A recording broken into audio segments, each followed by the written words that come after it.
Everybody, welcome to the Rumi Forum, and I want to welcome, of course, Truman and the fellows.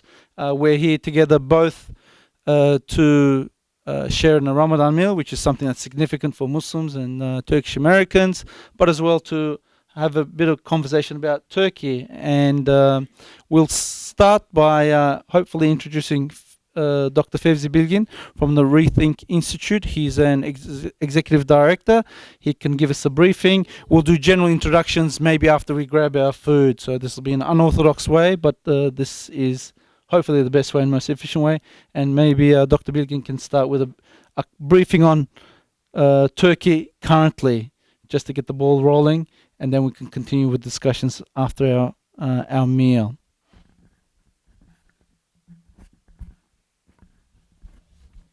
Well, I represent this Rethink Institute. It's a newly established Turkish American think tank. So it brings that angle to Washington, and it's part of a larger umbrella organization called Turkish American Alliance. Has many community associations within it. So what we do is we do policy reports and like conferences and other similar like think tank type of works as much as we can, and we don't only deal with Turkey or the region, but also anything that would relate to Turkish Americans in general or other current issues that we can present it from this angle. So it's kind of hard to explain, but I can give you some examples from our work. For instance, we published a draft for Turkish constitution, a draft constitution for Turkey. There is a constitutional, Turkey is in the midst of a constitutional debate, is redrafting its constitution, so that's part of my briefing. Just started already, yes. So just to contribute that debate, we published that. And second, we published a report on nationalism in Central Asia, and another one on Turkish press freedom in Turkey, and another one on U.S. foreign policy in Afghanistan. So it's kind of quite a large perspective, but it's a matter of angle rather than the topic itself.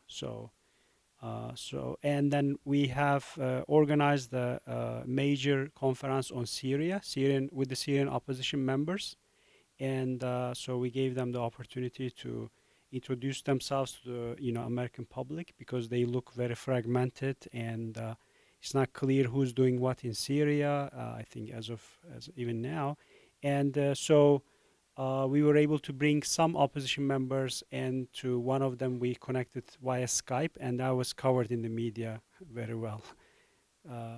And so this is what we do. So about Turkey, that's my special interest. I'm originally from Turkey, and I try to follow as much as I can this very interesting, dynamic country. Is actually it's getting more and more complicated, and it's hard to follow. It's not like 10 years ago or so, where you have like 5 reports about Turkey in a month. Okay, it's not like that anymore. So domestically speaking, Turkey is dealing with, as I said, constitution. A new constitution is in the back burner. You don't hear a lot about that, but it's a very important process that is going on somewhat slowly, but on the other hand, surely, as far as I see. 4 parties are negotiating that, and they claim that they have written a quarter of the draft. A draft should be, of course, will be discussed in the parliament and put into vote. So we are kind of far from that. There is a political commitment by the government to finish up by the end of the year. So this is what it is about the constitution. It's very important. Why this was needed? It is strange that a country with a working constitution is rewriting or redrafting its constitution. That's rare in the world. Usually, you have new constitutions after an independence war, after a revolution, after an occupation. So there are reasons for writing new constitutions. So in Turkey, the situation is that the political paradigm shifted in last 5 years or so, especially starting from 2007. So the Turkey before 2007 and after 2007 is totally two different Turkey. So we call it old Turkey and new Turkey. And and the old Turkey was a secular, bureaucratic, militarist country with some electoral democracy. New Turkey is, I think we should say, post secular, post militarist, post bureaucratist, and post nationalist, in a sense that the rapprochement between Turkish and Kurdish segments of society is enormously advanced. So, so then I can that segue to the second big issue is the Kurdish conflict in Turkey, where Kurdish citizens of Turkey, which amount to about 15 million out of 75, 78 million people in Turkey. So it's like 15 to 20%. They were seeking to basic rights and freedoms, like such as linguistic rights. They want to use Kurdish language in education and also in public sphere. And to the extent that they want to establish Kurdish as the second official language. So there is a range of demands depending who's talking. And Turkey's reaction to Kurdish demands was uh, was uh, was not positive until again the last decade or so. So until 2000, Turkey took a militarist approach dealing with the Kurdish problem, trying to suppress the demands and also neutralize the insurgency that followed. So again, in the last 10 years, a lot of opening, a lot of changes in that sector too.